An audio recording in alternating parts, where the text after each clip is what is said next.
là. Oula. Ouh. Ouh. Bonjour, bienvenue dans ce nouvel essai. Aujourd'hui, je vais faire l'essai.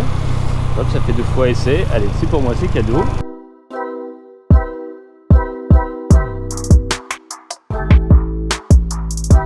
Aujourd'hui, j'essaye la Astor de chez Orcal. Non mais sérieux, t'es pas te décaler quand même. Merci. C'est juste une 125, donc qui est pas très rush, qui est vraiment bien au niveau tarif. Plutôt assez jolie dans son look, dans son genre. Une selle biplace bien finie. Une ligne d'échappement qui est bizarrement déjà marquée, je sais pas quelle est la raison. Je vous l'ai déjà dit, j'aime bien quand ça se... Il y a le petit loquet et que ça reste sur le véhicule. Il n'y a pas de rapport engagé, il n'y a pas de jauge à essence. Ça reste assez minimaliste dans l'esprit rétro. Les petites poignées sont jolies. Des petits clignotants ronds. Tout ça en ampoule. C'est joli. Ça lui donne vraiment un look très rétro. Béquille latérale, béquille centrale. Des jantes à rayons. Ah, ça c'est sympa pour la position passager. Tiens, on va voir cette position passager ce que ça donne. Béquille centrale comme ceci. Petit cale-pied là, petit cale-pied ici. Et tu vois, tac. Voilà. Hop là. Petite poignée sur le côté. Bien pratique et efficace. Hop.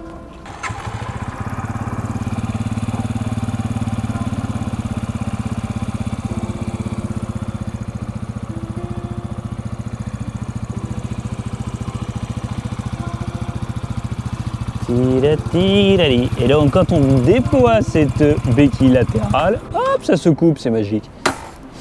Voilà. Oh, je me vois dans le chrome là, regardez. Il y a d'autres questions? Non, bah c'est super, alors on va faire la route. Allez, c'est parti pour l'essai routier. Ça va être très très efficace. Oula. Bon là. Qu'est-ce que ça donne?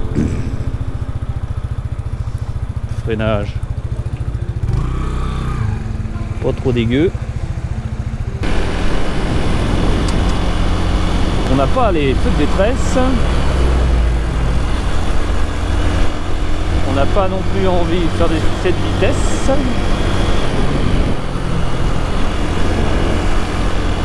Elle est un petit peu ferme cette selle. Pas longtemps que je suis dessus. Mais déjà, j'ai ces petites douleurs. Je ne l'ai pas laissé passer le monsieur. C'est vrai, vous allez me le dire. Je le sais d'avance. Tu peux mettre dans les commentaires, tu aurais dû le laisser passer.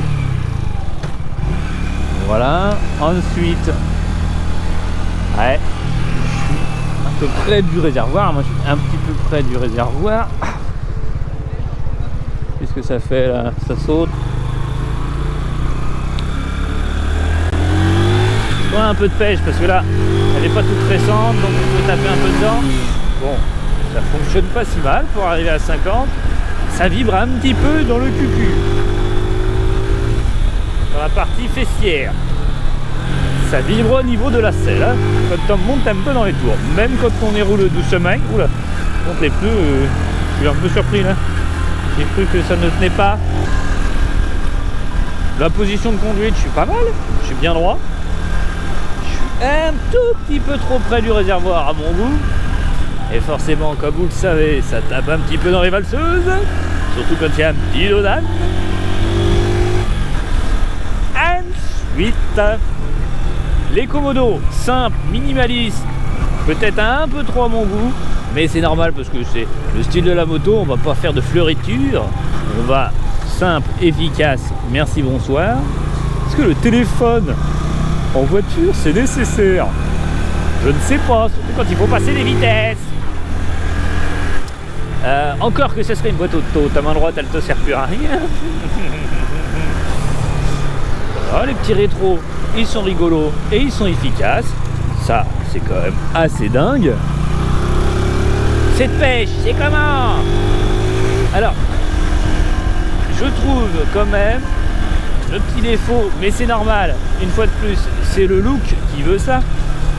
Les rapports engagés, on ne les connaît pas. J'aime bien ça. Ah, c'est mon point de vue, j'aime bien ça.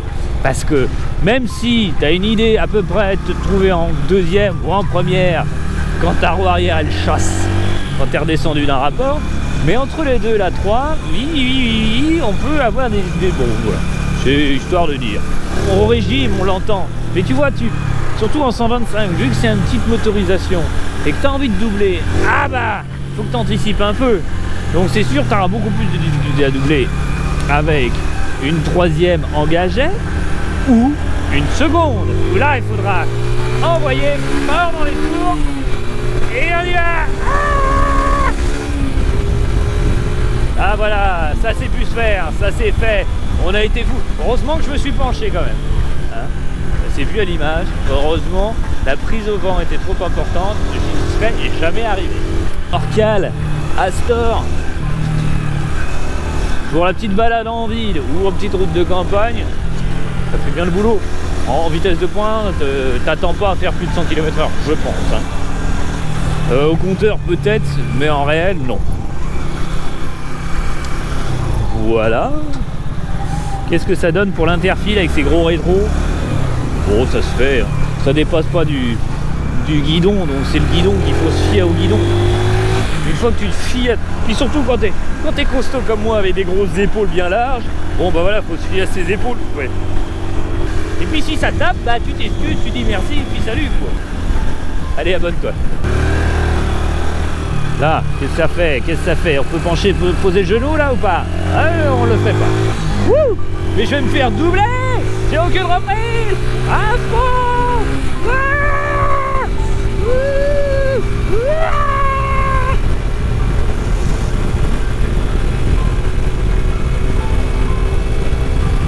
Trop de puissance, hein. Wouh. Bon, voilà. Passer une certaine vitesse, t'as tes sensations. C'est-à-dire, à la fois au niveau de la selle, à la fois au niveau des cale-pieds, ce qui, autant te dire, t'as pas vraiment envie d'aller plus vite. Voilà, vous sachez. Oh, j'ai le droit à un petit coucou quand même si j'avais bien l'air d'un petit 125iste. C'est-à-dire, moi, j'ai ça devant.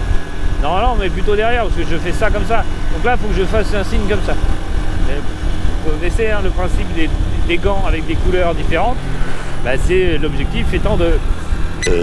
Tiens. Voilà. Bon, j'enlèverai au montage parce qu'on n'est pas sur vibroqueur. En tous les cas, merci à Deux-Roues Concept de m'avoir prêté cette petite moto. Hop, ne t'en va pas tout de suite. Regarde, il y a des flèches. Je te guide. Abonne-toi. Ou là, on peut regarder d'autres vidéos. Il y a des flèches. Elles sont en mouvement. C'est fou.